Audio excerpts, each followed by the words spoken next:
My name is Matsidiso. Today I'll be presenting to you digital citizenship. So what I'll be doing today, I'll be taking you through the 9 core elements of digital citizenship. I'll be discussing each and every one of them in detail, just to give you a brief description of how we're finding ourselves and relating to this change that technology brings to us. So number 1, digital access. So I say that electronic participation of the society.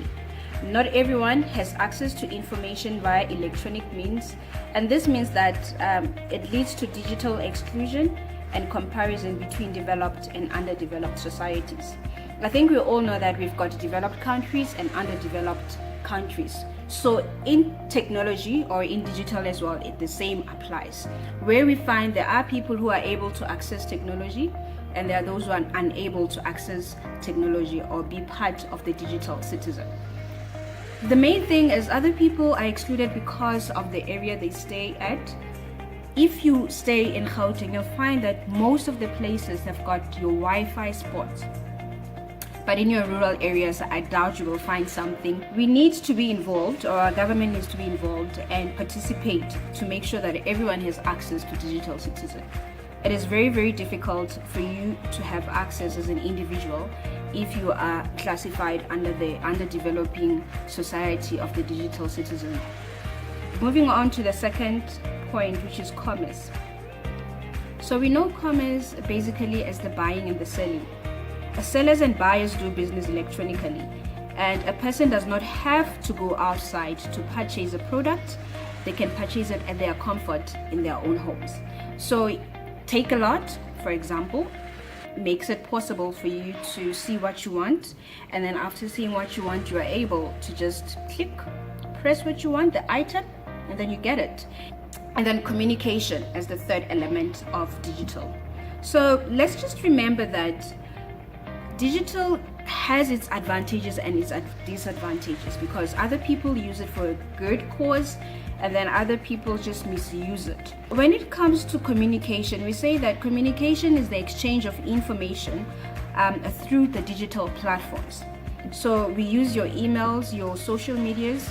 You know, for communication, I think digital has made it possible that if you want to tell somebody that you still love them, and then you use a letter and then you write it and then you send it to them via the post office, the same thing that you could have wrote on a letter with a pen and a paper, you are able just to type and even store. A communication plays a very, very big role in the digital world. It's able to make sure that you are able to reach those that are privileged and those that are not privileged through the means of communication. And then we move to literacy as the fourth element. So in terms of literacy, this is the process of learning and teaching about the technology and its use.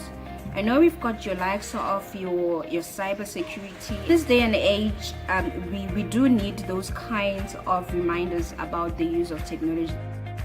People are able to hack other people's information, and they use it to their advantages, and they destroy other people's reputation based on the info that they got.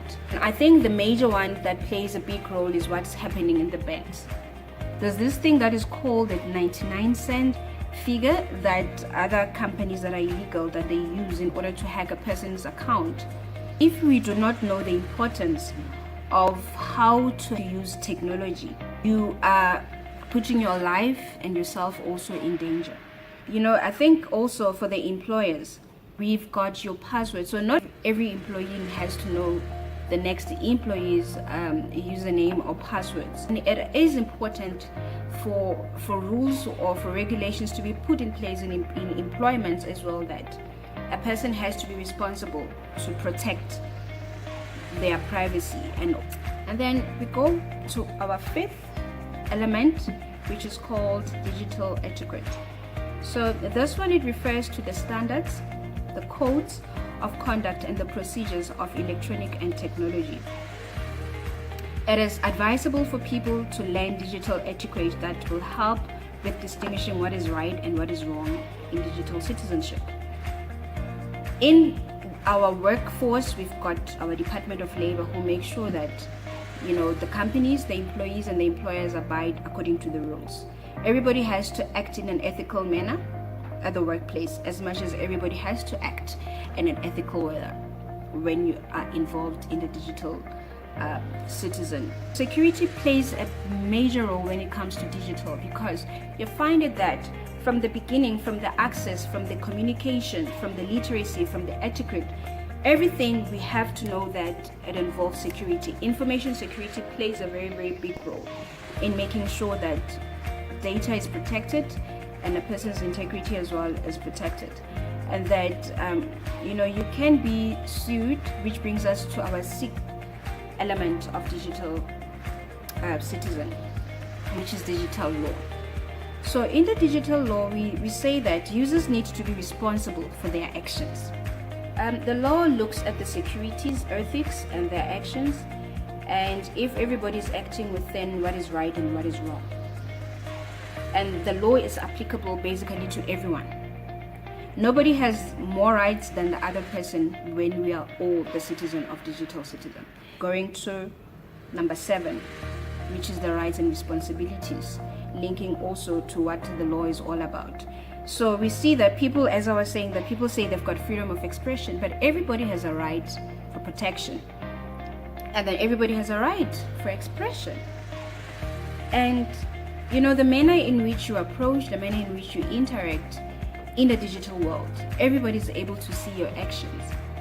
It might be of good intention, but the next person doesn't see it that way. Now we're going back again to number 8, which is health and wellness. If your rights and your responsibilities as a human being are deprived or are taken for granted, it is easy for you to fall trap of emotional abuse, or you become a victim of a circumstance. And just closing with the 9th and the last element, which is the most important one, security. I'll just read a brief of what I wrote about what security entails. Safety to electronic users. Safety is needed by everyone and everywhere. And the same applies to citizenship. A person is at ease to know that there are certain procedures in place to keep them protected. We often see information and videos, like I said previously, leaking online. And most people did not expect to find them there, or to find their videos online. Let us all be responsible citizens. Let us all enjoy digital citizen. Let us all make use of technology in the most beneficial way. I know my rights, you know your rights, you know what is ethical, you know what is not ethical. Let me not abuse the power that I have against somebody else. And I think I will wrap it there. It was great, and then peace out. Hope you enjoy.